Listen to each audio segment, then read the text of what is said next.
Ladies and gentlemen, good evening and welcome back to our channel once again. And in this particular video, I want to reveal to you guys why Kalonzo Musyoka and Rigathi Gachagua should actually support Fred Okengo Matiangi for the presidency in 2027 if the two are serious about removing William Ruto from office. For the record, I've always maintained on this particular platform that removing William Ruto from office through the ballot is one of the easiest things, because William Ruto has lost the hustler nation. William Ruto has lost the narrative. Kenya Kwanza is not really what they promised Kenyans, and the rage against William Ruto is currently very high. But the question has always remained one: who can remove William Ruto from office? And that person, in my view, is Fred Okengo Matiangi, if supported by Rigathi Gachagua and Stephen Kalonzo Musyoka. First of all, let us look at some three very important facts. The first fact is that Professor Kithure Kindiki will be sworn in office as the Deputy President of the Republic of Kenya tomorrow. Earlier today, the courts vacated that conservatory orders that blocked his swearing-in ceremony. And things are moving very fast. Already, a gazette notice has been issued and arrangements are in top gear. And strategically, tomorrow is a holiday, public holiday. And since tomorrow is a public holiday, it means no court will be working tomorrow. That's very strategic. So they want to swear in Professor Kithure Kindiki on a public holiday, and then nobody will be able to go to court to seek for an order stopping the same. So that's the first fact. So Kindiki is going to be the Deputy President of the Republic of Kenya beginning officially tomorrow. The second fact is that Rigathi Gachagua is no longer the Deputy President. And based on my own projection, Rigathi Gachagua is going to be locked out of politics or from holding any public office as per the Constitution for 10 good years, which means in 2022, I don't see any presidential candidate emerging from Mount Kenya region, actually the larger Mount Kenya region. I don't see any serious presidential candidate. Rigathi Gachagua, if he were not going to be locked out, would have been a serious candidate. So which means Rigathi will have to support someone, either Kalonzo or Matiangi or someone else, because he will not be on the ballot. The third fact is that Stephen Kalonzo Musyoka is going to be the biggest beneficiary of Rigathi Gachagua and William Ruto's fallout. Why? Because the Mountain are currently orphaned. They're very bitter with William Ruto. They're bitter with Raila Odinga. They want to produce a serious presidential candidate. So they'll be keenly monitoring and identifying with a candidate who is likely to remove William Ruto from office. And because the Mountain have the numbers, Kalonzo was going to reap big time. As we speak, Fred Okengo Matiangi is out of the country. But according to credible sources, Fred Matiangi is contemplating running for the presidency of the Republic of Kenya. And that's why I'm talking about this video. That if Rigathi Gachagua and Stephen Kalonzo Musyoka are keen about removing William Ruto from office in 2027, then they must rally around the candidature of Fred Okengo Matiangi. But before we get into all those details, in case you are watching this channel for the first time, please take a second or two, click the subscribe button so that next time we produce a video like this, YouTube will automatically notify you. And to the subscribers, I want to continue thanking you guys for your continued support. Because without that support, this channel cannot be where it is. Ladies and gentlemen, without any further ado, allow me to dive in. But again, before I dive in, allow me just to take a second to thank the following people you are seeing their names there for the coffee they sent me earlier today. It goes a long way in supporting this particular channel. You can also do the same using the numbers you are seeing on your screen. Ladies and gentlemen, let us dive in. Tomorrow, Professor Kithure Kindiki will be sworn in office as the third Deputy President of the Republic of Kenya. So the biggest question is, what next for Rigathi Gachagua? That is the biggest question. But let us focus on the subject for today, which is why Kalonzo and Rigathi should actually rally around the candidature of Fred Matiangi. For the record, if Kalonzo Musyoka were to strategize properly, if he were to focus on winning the presidency, I'm sure he has a chance. Because as long as Kalonzo can rally the mountain, he can rally the Raila Odinga supporters, and as long as Kalonzo can rally the Gen Zs, he will be home and dry. But I don't think Kalonzo will be able to rally the Raila Odinga supporters. The Gen Zs are not really excited about Kalonzo Musyoka. That's the fact. And of course, the mountain will rally around him in case there is going to be in case there won't be another candidate. But if Kalonzo and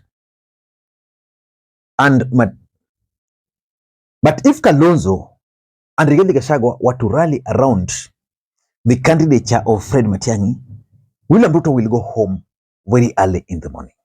And why should they rally around the candidature of Matiangi? Because for Kalonzo Musyoka, the Kampan nation don't want to hear anything other than Kalonzo being on the ballot. But being on the ballot and winning are totally two different things. That's why I believe that if he were to support Matiangi, why?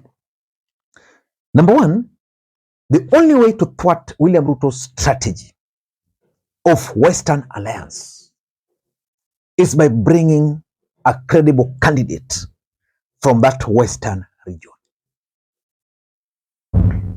If Rigathi and Kalonzo were to settle on Fred Matiangi, what's going to happen? Because clearly Raila Odinga and his allies are likely to support William Ruto in 2027. So how can Kalonzo, how can the opposition for that matter, win the support of Western Alliance? Take Matiangi. The day Matiangi will be declared the presidential candidate with the support of Rigathi and the support of Kalonzo, the entire Gusii nation, the entire of it, will go and register, keep their voters card safely, and wait for the voting day to go and vote for Matiangi. So by doing that, they shall have secured a section of the Western Alliance. Otherwise, it's going to be very difficult for them to secure that part. Remember, Kisis are so many in the diaspora, in Nairobi, in Kitale, Nakuru, Kajiado, Narok, Eldoret. Kisis are all over. So they will be able to get a chunk of that Kisii.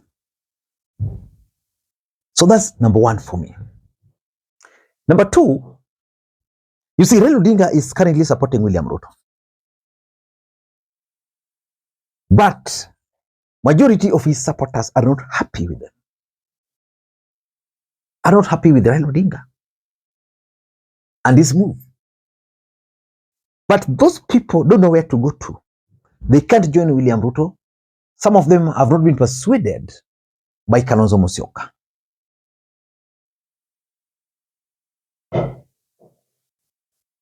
So for Kalonzo and Rigathi to win Raila Odinga support base, they disgruntled Raila Odinga supporters. Bring Matiangi. Matiangi will give them hope. A performer, not very far from them, fresh. Most of them will easily support Fred Matiangi. I don't know if there's any other strategy of winning the disgruntled Raila Odinga supporters. There are so many here. On here, if you allow me, on this platform, if you allow me, I can just read from here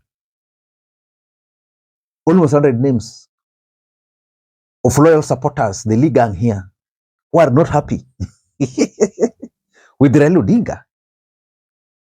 I can mention.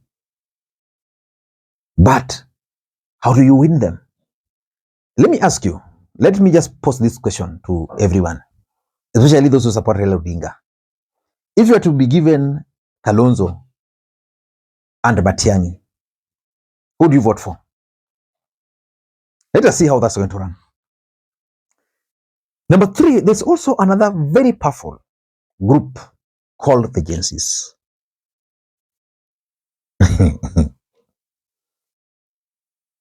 During the finance bill protest, Gen Zs emerged forceful, fearless, tribeless, leaderless. They emerged to help one man, Raila Odinga, fight William Ruto. And they told Baba, weka kando. Before they knew, Baba was dining with William Ruto. So most of the young people were for Baba. Currently, they're very angry and very bitter with Raila Odinga. They're just waiting for the day to go and cast their votes. Kalonzo Musyoka has not done much to win their support. Because since the Gen Zs emerged, I'm yet to even see any initiative by Kalonzo Musyoka to try and bring even those Gen Zs together. At least for William Ruto, he even tried organizing that space. I don't know. I don't understand why Kalonzo has not even organized a free thing like a space with the young people. Like, for example, on this issue of Aoko, Maverick, scoffing. I don't understand why Kalonzo has not even spared 1 hour on Twitter as a moderator or as a speaker talking about the abduction of young people. Yes, not. So those Gen Zs are yet to be persuaded that Kalonzo is the right guy. So the best solution is to bring for them someone they were actually asking for. Because at some point, the Gen Zs were actually asking for Fred Matiangi to come back and contest. So the Gen Zs will be a determining factor in 2027. Fred Matiangi will win them over.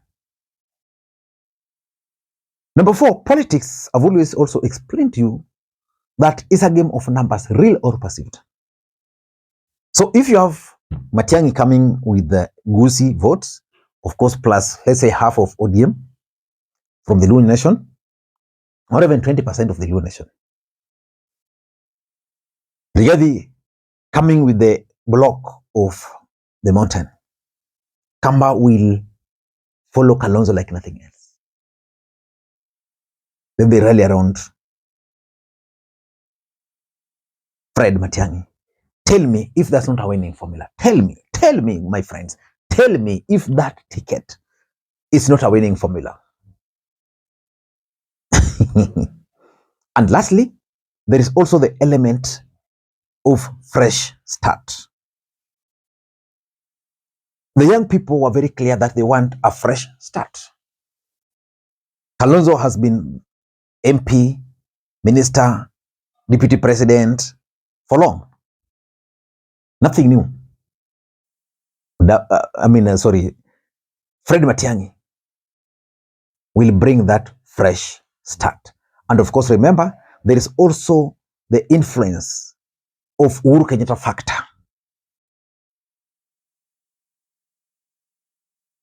This Uhuru Kenyatta factor in 2027. Uhuru worked very closely with Fred Matiangi. The mountain is currently listening more to Uhuru Muigai Kenyatta. That is a fact. So the only thing which is needed is for Uhuru to unite Kalonzo and Ruto unite Rigathi with Kalonzo. Then bring Matiangi on board. Ladies and gentlemen, that is my thought. I don't know what you think, but I would be glad to read your comments in the comment section, because I've always told you that the best way to support this channel is either by dropping your comments or giving the video thumbs up. Ladies and gentlemen, if you've watched this video up to this stage and you've enjoyed it, I'm going to take the extra 1.5 hours before I sleep to respond to each and every comment. So drop your comment in the comment section, but either add the word present so that I know you reached up to this stage, because I don't take that for granted. Until next time, this is Lee Makwiny. Bye-bye.